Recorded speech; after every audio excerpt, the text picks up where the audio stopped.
Okay.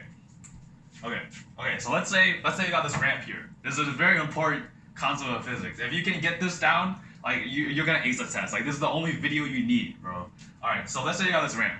Let's say you got this ramp, and let's say you got like a box. You know what? Let's make it more. Let's say you got a person.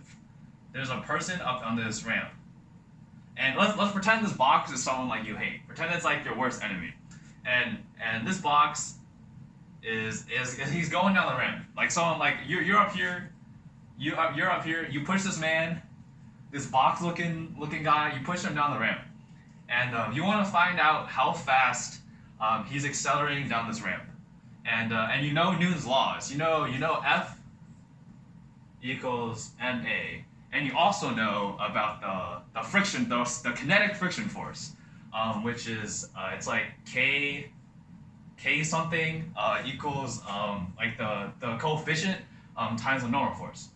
Now these are the only this is F net too. It's like the combination of all the forces. And so these are the only two things you need to solve this problem. So first what you need to do is you need to draw a free body diagram, which is like the first thing you need to do in most physics problem. It's really useful. So let's draw all the forces acting on this man. So let's make him. Actually, no, a box is better.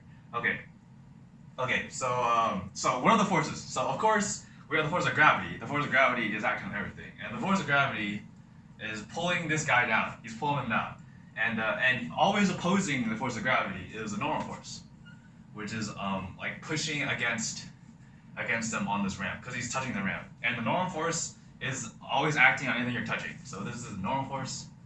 And this is gravity. And gravity is usually mg. And the only other force that's stopping him, that's kind of slowing his descent down this ramp is friction. And friction is opposing, is going this way. It's like slowing him down, you know? It's like the friction on this ramp, it doesn't want him to fall down the ramp. Okay, so now we've drawn our, also this angle. This angle is theta. So we've drawn all our forces. And so our forces act on this box. So what do we do now? So now we gotta separate the forces into the Fy, the x components and the y components. And before we do that, we should define the xy plane. And now a good rule of thumb is to always make your x axis on the xy plane parallel to the acceleration. So we know the acceleration is going like this way down the ramp. So we should make our xy plane like this. So this is y and this is x. And it's kind of like, yeah, it's parallel to the box. Like, so the box is kind of lined up against the xy plane. So now that we've done that, we can break our forces down to its y components and its x components. So we know there's f of x equals ma, and then f of y equals ma. And then we can define the forces acting in the y direction, which is in this direction, like kind of like that. And then the forces acting in the x direction. And this is hard. Oh my god! Like my breath is like my chest is pounding. How do teachers do this like every day? But okay. So in the Fy direction, it's the gravity. So we need to find. So gravity is going like in this kind of weird.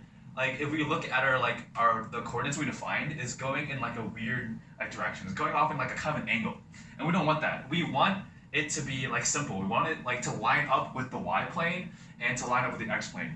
So we gotta break the force of gravity into two x and y components. And so we have the y component, which is kind of like so it's this is a really shitty drawing, but it's parallel to the y-axis. And then we have our x component, which is it's kind of like parallel to the x-axis. So, and one thing we also know, because this is perpendicular, like the y is perpendicular to the x, this angle, theta, will also be this angle. So this is also theta. What the fuck is that? This is also theta.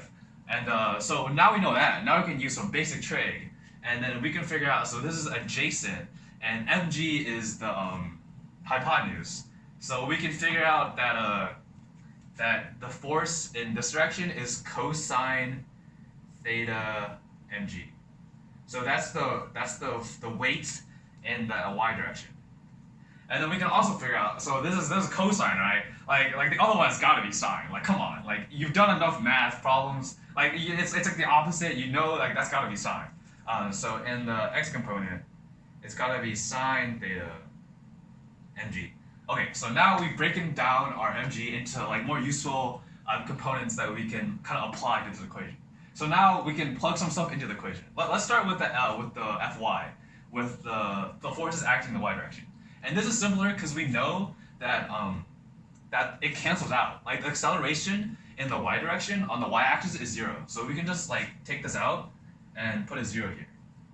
And we also know that the forces in the y direction, so now we know they cancel out. So we know that n is equal to mg, or that they subtract each other out. So we can just write, let me erase this. We can just write the normal force minus our y component, cosine theta mg, and that equals 0. And that's because like it's not like the box isn't like falling like this way. It's not like going down in the y axis. It's like still staying on the same kind of plane. So we know this is true. Just trust me. and then okay, so we know n equals cosine theta mg, and that's gonna be useful later on. So now let's do it. Let's do it with the fx. And now this is a little trickier because they don't cancel out, you know. Because it's sliding down. It's moving down the ramp. Okay, so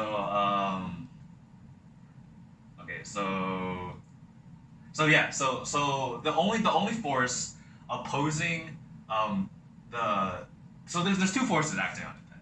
So we already have our x component, and we also have our friction, the friction opposing it, and wait, hold up. Okay, yeah. So the x component is pulling it down. Wait. So we know. So then we'd have mg sine theta.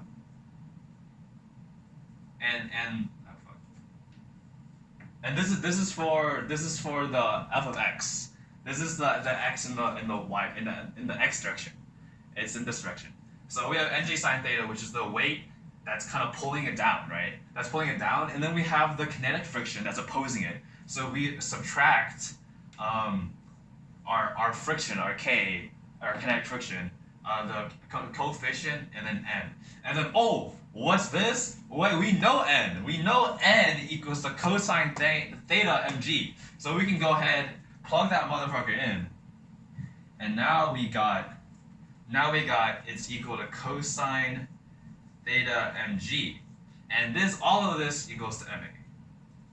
And another thing is, so you see all these m's here. There's an m in every single part of this equation. So we can just cancel the m's out, and that's another kind of important little factoid here, is that mass doesn't have any effect on the kinetic friction or the acceleration of an equation like this. So you can just cancel max out. Like if this box was like super big, like it wouldn't affect it. It wouldn't matter. It doesn't matter how big this box is.